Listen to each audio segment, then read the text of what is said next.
Well, it's Friday, the 11th of September, and it's time for a Brexit update. But first, before I do that, I want to say massive thanks to just vast numbers of you. I asked, please send in information about what's happening in the channel if you've got it, if you live on the South Coast. I then put out the appeal. Has a hotel near you recently been filled up with illegal immigrants? And I have been absolutely bombarded. info@nfarage.com is where I asked for the information, and I have had just the most massive amount of correspondence. Even I'm astonished by the sheer number of hotels all over this country that have been filled up over the course of the last few months. And I thank all of you for getting in touch with me. I have read every single one of the emails. I've responded to most of you. I've done my very best to. I can't even possibly begin to investigate and follow up all of the leads. There are just so many of them. I've also had many of you write to me with your own difficult personal circumstances, people who've been victims of crime, many other things. I just don't have the resources, I'm sorry, to do individual casework. What I can do is to shine a light on big issues that are simply not being talked about by mainstream media. And really, the reason I started going to the channel was because people who lived on the South Coast started telling me what was happening, how the numbers were increasing. And I thought, well, why are mainstream media not covering it? Well, after some time of us doing it together, we did start to get mainstream media covering it. But where are we today? Well, I can tell you. Today is another dismal record day in the English Channel. Kent Coast Guard has confirmed 52 migrant boats have made it to British waters today. Many of them now, because there are so many boats coming, are coming all the way and landing on the shingle. And we're seeing a new trend of people who get to the beaches just disappearing. One particular incident today on Kingsdown, 33 life jackets found from quite a big dinghy, but only 7 people waiting to be picked up by Border Force. The rest gone, disappeared. 52 boats in one day, and yet I got considerable stick earlier this year for predicting there would be an invasion. We were told that the language Mr. Farage was using was completely over the top. Well, if 52 boats in one day is not an invasion, you tell me what it is. We keep getting words from Priti Patel. At last, we have an acknowledgement that there is a problem with the EU's Dublin regulations. So she's basically saying they're not going to do a damn thing until at least the 1st of January. How many more thousands of people will come? How much is this going to cost us? And by the way, what are the social consequences? Because the BBC and others will show you a pregnant woman, a young child. The newspapers will write that these are desperate people trying to get to our country. Well, 1 or 2 of them, maybe. But please keep this in your heads. 85% of those that come are young men between 18 and 30. Nearly all of them come from countries where women are not even regarded as second-class citizens, where tolerance of alternative lifestyles is zero, and we know that amongst their number, there are some that pose a genuine threat to our national security. And the knock-on effects of this are being felt up and down this country already, and yet when you write to your MP, most of them will do their best to ignore you or fob you off.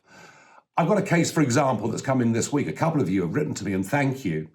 And I'm not going to name the school. I think that'd be wrong of me. But a girls' school in Birmingham, where the headmistress has now written to all of the parents saying that the girls must use different bus stops. The girls must take different routes to and from school every day because there is a hotel very close to the school that has been taken over by illegal migrants, and their language, their behaviour towards young girls is unacceptable, bordering on the dangerous. These are the knock-on social consequences of allowing a very large number of people illegally to stay in our country. And, you know, if you come from a completely different culture, then there are forms of behaviour that they may find acceptable that we find totally unacceptable. We've seen this happen in Malmo in Sweden and other cities around Europe. I don't want it happening in any cities in this country. I suspect that the migrant crisis is going to get considerably worse over the course of the next weeks and months. And it's time the government said, we are suspending the Dublin regulations. We cannot go on just allowing people, once they cross that line and get within 12 miles of the Kent shoreline, to be taken into the country and to be allowed to stay. But I would suggest you don't hold your breath. I also, on Law and Order, have had many of you write to me, deeply distressed by what's going on. I did put a video out of some scenes that happened in a small village in Kent called Greatstone, where somewhere between 3,000 and 5,000 people turned up for a rave. There was all sorts of damage done, all sorts of antisocial behaviour, 4 police officers injured, one of them very seriously. How many arrests do you reckon there were? 1. Just 1 arrest. And yet, Piers Corbyn, Jeremy's brother, I can't say I'm a supporter or fan of everything that Piers Corbyn stands for. But here's the point. Have a look at the videos of the arrest of Piers Corbyn. There's about 24 police officers. And this is what I'm getting time and again from people. A feeling that the law is being applied very harshly to those who are naturally quite law-abiding, but peacefully protesting, and yet violent protest and vandalism goes pretty much unpunished. We've had Extinction Rebellion this week in London, another Marxist organisation. Yes, of course, they say they're about saving the planet and all the rest of it, but actually it's a hard left-wing organisation. And again, yesterday, Churchill's statue was defaced by these people, and as far as I know, no one has yet been arrested and charged for that crime. So all sorts of issues like this. Of course, we are now facing lockdown, effectively. Only groups of 6 of us can meet from Monday. Yes, coronavirus infections are going up, but actually look at the numbers of people being hospitalised. Look at the numbers of people dying from or with COVID.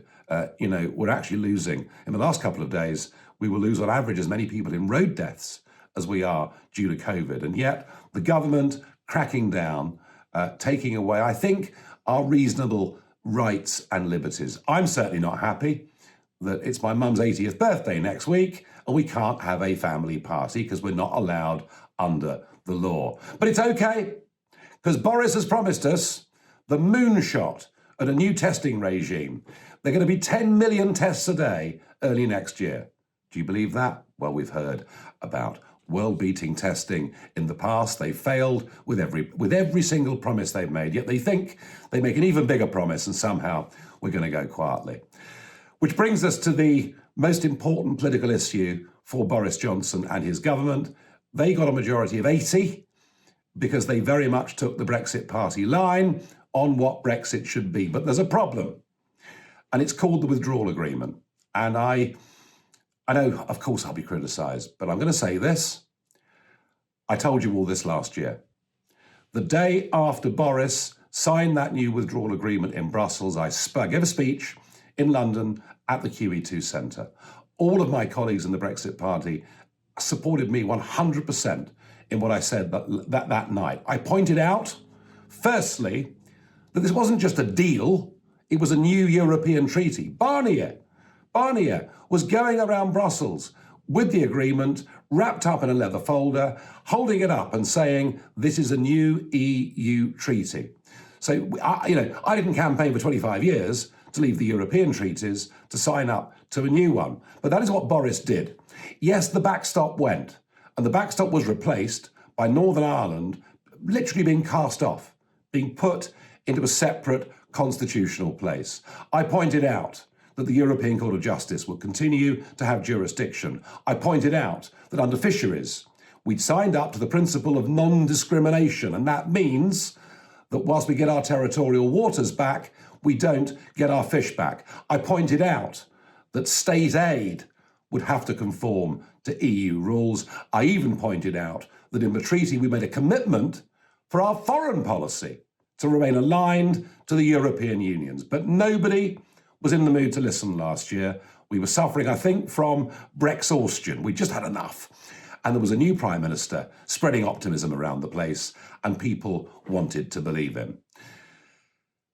Now, I don't know whether Boris Johnson understood what he was saying, whether he'd really studied the document, or whether he just willfully misled the British people to get a short-term hit and to get something passed in Parliament.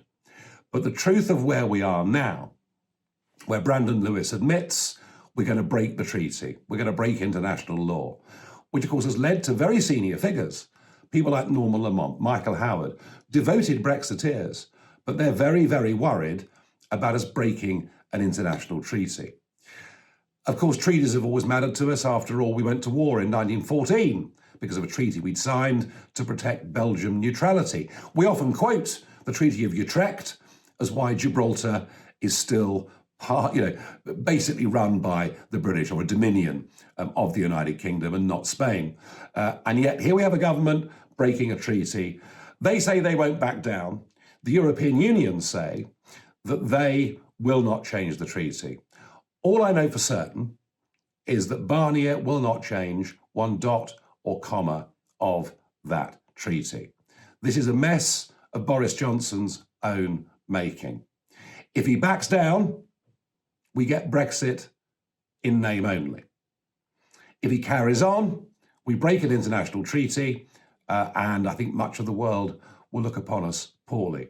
It's a very, very tough place we're in. I'm not one that would normally advocate the breaking of treaties, but I can't bear the thought of Brexit in name only. Even if our international reputation has done some damage for a few years, better to get a proper Brexit and be free than be stuck inside their fisheries rules, their state aid rules, and to be overseen by the European Court of Justice.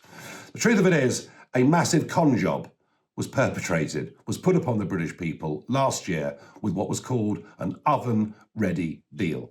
And the consequences of that are now coming back to haunt the Prime Minister. It's a difficult one, but I hope that this at least explains to you why we're in the mess that we are. Thank you.